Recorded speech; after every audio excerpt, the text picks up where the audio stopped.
కంటే బాగా మీరే చూస్తా ఉన్నారు.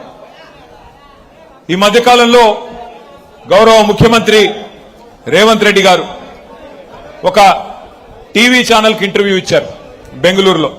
కొద్దిగా అక్కడ ఉన్న హడావుడు మానేస్తే కొద్దిగా ప్లీజ్ వాళ్ళని ఊకోబెట్టు.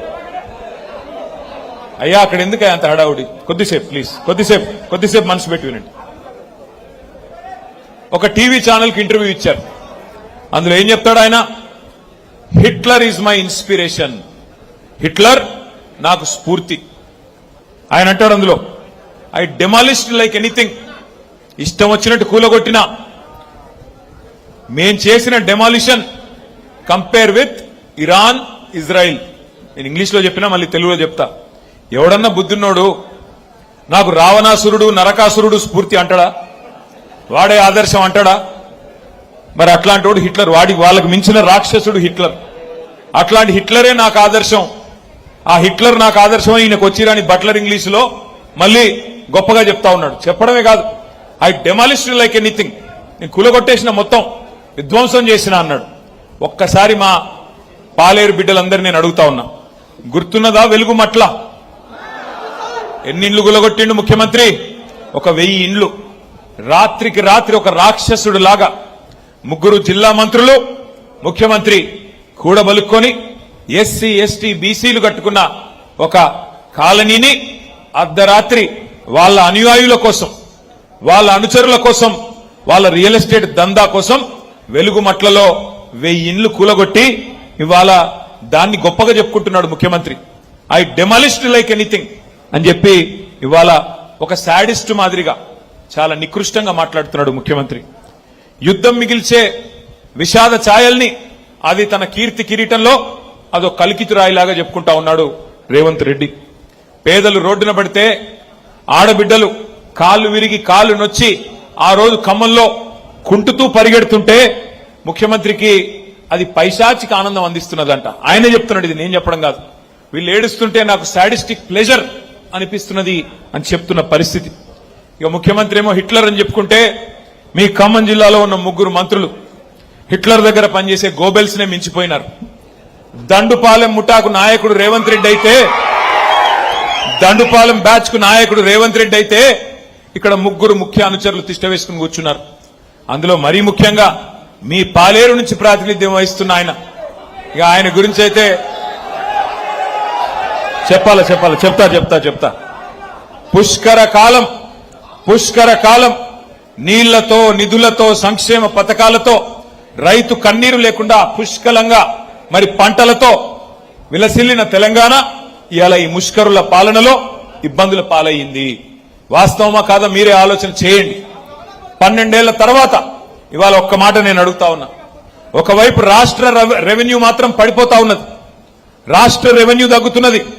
కానీ రెవెన్యూ మంత్రి గారి అవినీతి సామ్రాజ్యం మాత్రం 100,000 రెట్లు పెరిగిపోతా ఉన్నది. నేను చెప్పింది కరెక్టేనా? ఇవాళ మీ రెవెన్యూ మంత్రి గారి గురించి కొద్దిసేపు మాట్లాడుకోవాలా. అట్లాగే పక్కనే ఉన్నారు వ్యవసాయ మంత్రి. రాష్ట్రమంతటా వ్యవసాయం సంక్షోభంలో ఉన్నది. రైతు బంధు లేదు, యూరియా లేదు, ఇంత పోని కరెంట్ అన్నా సరిగ్గా ఇస్తారా అంటే కరెంటు లేదు.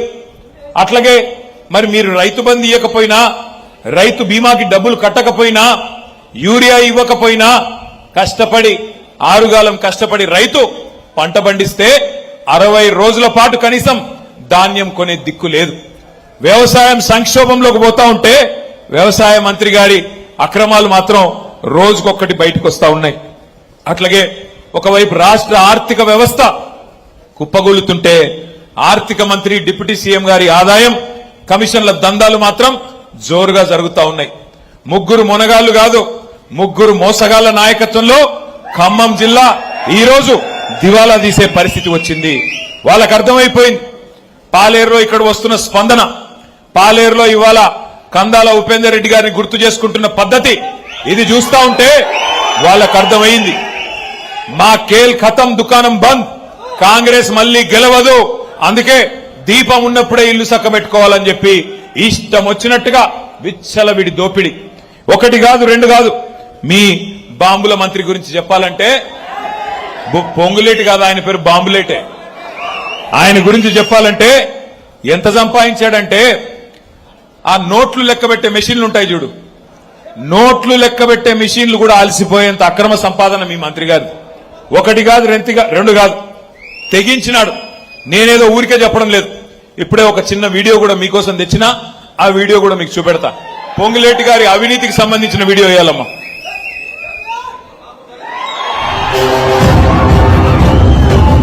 హైదరాబాద్ లో మంత్రి పొంగులేటి నివాసంలో ఈడీ సోదాలు కొనసాగుతున్నాయి. ఏకకాలంలో 16 చోట్ల ఈడీ అధికారులు సోదాలు నిర్వహిస్తున్నారు. సిఆర్పీఎఫ్ పోలీసుల భద్రత మధ్య ఈడీ సోదాలు జరుగుతున్నాయి. సోదాల సందర్భంగా 3 సార్లు కరెన్సీ లెక్కింపు యంత్రాలను ఈడీ సిబ్బంది తీసుకెళ్లడాన్ని బట్టి పెద్ద ఎత్తున కరెన్సీ హడా కనుగొని ఉంటారని భావిస్తున్నారు. పొంగులేటి కుటుంబ సభ్యుల ఇళ్లలో కూడా సోదాలు నిర్వహిస్తున్నారు అధికారులు.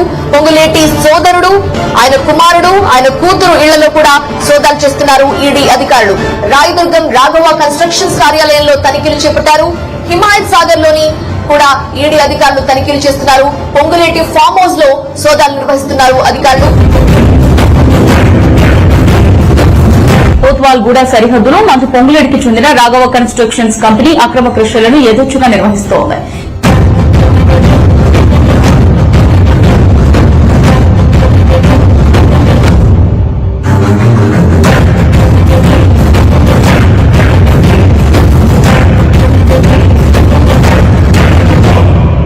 బ్రేకింగ్ చూస్తున్న మంత్రి పొంగులేటి శ్రీనివాస్ రెడ్డికి హైడ్రా అధికారులు షాక్ ఇచ్చారు. కొత్వాల్లోని రాఘవ స్టోన్ క్రషర్స్ ను హైడ్రా అధికారులు కూల్చివేశారు. అనుమతులు లేకుండా కొంతకాలంగా దీన్ని నడుపుతున్నట్లుగా అధికారులు గుర్తించారు. రాఘవ కన్స్ట్రక్షన్ కు చెందిన స్టోన్ క్రషర్స్ ను హైడ్రా నేలమట్టం చేసింది. మైనింగ్ పొల్యూషన్ అధికారుల ఫిర్యాదుతో అధికారులు చర్యలు తీసుకున్నారు.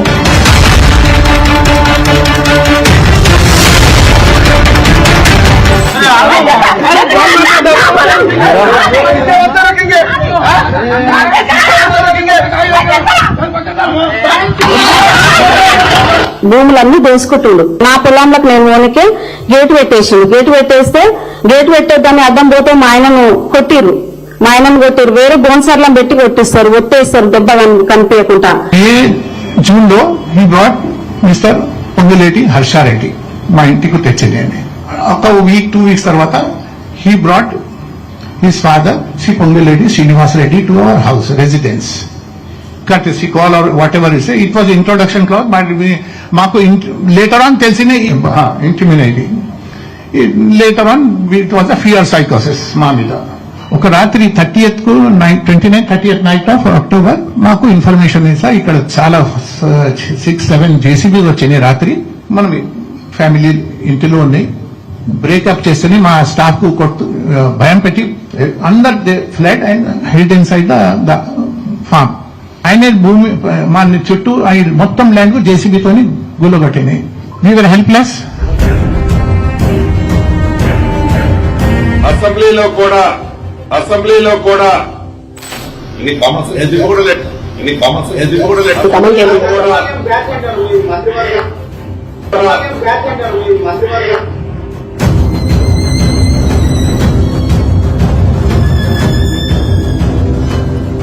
నేను మా అన్నదమ్ములను కోరేది, ఈ వీడియో పాలే